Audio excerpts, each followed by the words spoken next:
નમસ્કાર દર્શક મિત્રો, આપ નિહાળી રહ્યા છો N24 ગુજરાતી। તો નજર કરીશું આજના મહત્વના સમાચાર પર। નેશનલ હાઈવે નંબર 8 પર ક્રેન અને આઈસર ટ્રક વચ્ચે ગમખ્વાર અકસ્માત। ફાયર વિભાગે ડ્રાઈવરનું સફળ રેસ્ક્યુ કર્યું।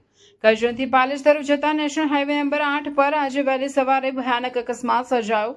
PCBL કંપની નજીક બંધ પડેલી 4 વ્હીલ ગાડીને ક્રેન દ્વારા હટાવવાની કામગીરી ચાલી રહી હતી। તે દરમિયાન પૂરપાટ ઝડપે આવી રહેલી એક આઈસર ટ્રકે ક્રેન સાથે ધડાકાભેર ટક્કર મારી। અકસ્માત એટલો ગંભીર હતો કે ટક્કર બાદ ક્રેન અને આઈસર ટ્રક બંને હાઈવે પર પલટી ખાઈ ગયા હતા।